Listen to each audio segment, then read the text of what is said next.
For everything, we have a name. These things are becoming like qualifications for people. I am an insomniac, I am an anorexic, I am this, I am that.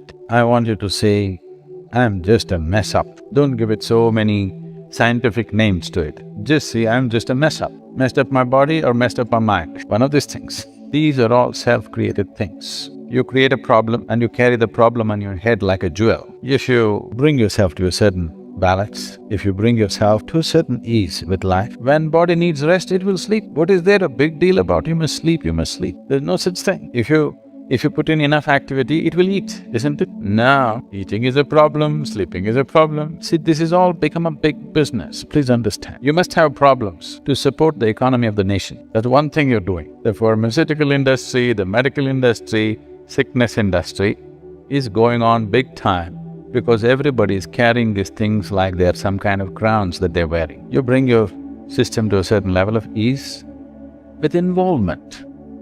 Nothing else, there's no treatment for this. There are some ailments which are infectious in nature, they come from outside. These are invasions from other organisms. We have to deal with it medically. Medicine is needed because something else has invaded our system. But over 70% of the ailments on the planet are self-created. Why would your body create an ailment for you? You're doing something wrong, isn't it? You're not able to sleep. What do you think is wrong? I want you to figure it, all of you. If you're not able to sleep, what do you think is wrong? One thing is maybe lack of physical activity, most probably that's a thing. Another thing is your mind is in a mental diarrhea. Once it is going like this, what goes on? You have no control.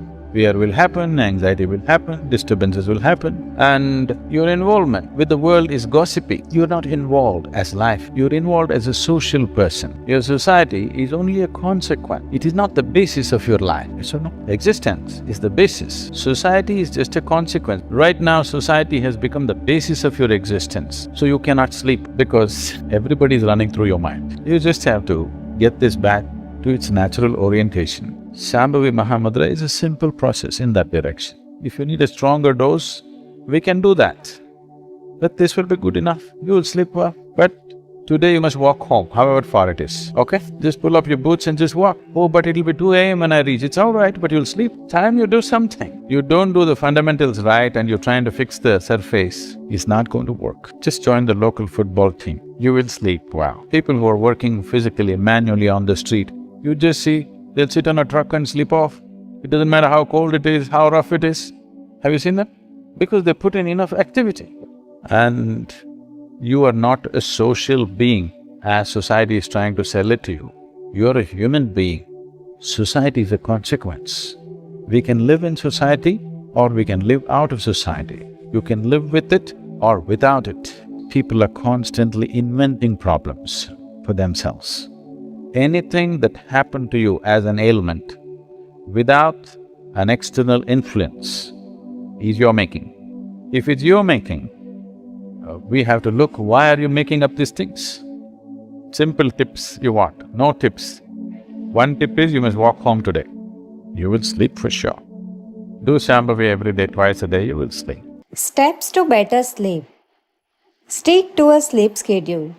Set aside no more than 8 hours for sleep.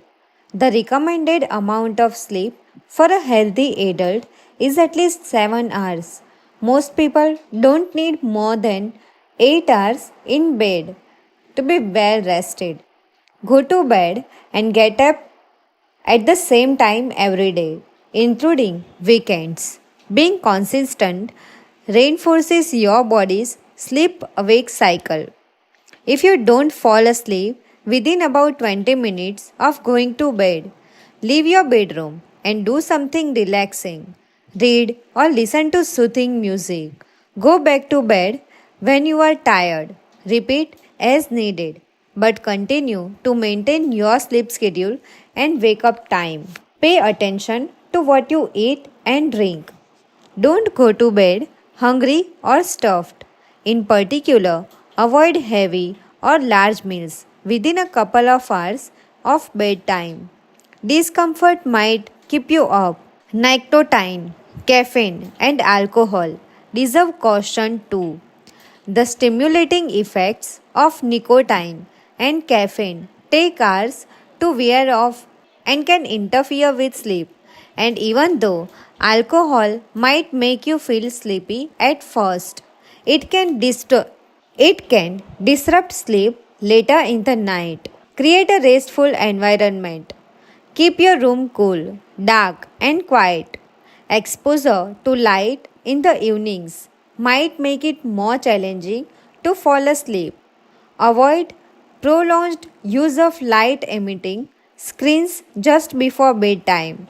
Consider using room darkening shades, earplugs, a fan, or other devices to create an environment that suits your needs. Doing calming activities before bedtime, such as taking a bath or using a relaxation techniques, might promote better sleep. Limit daytime naps.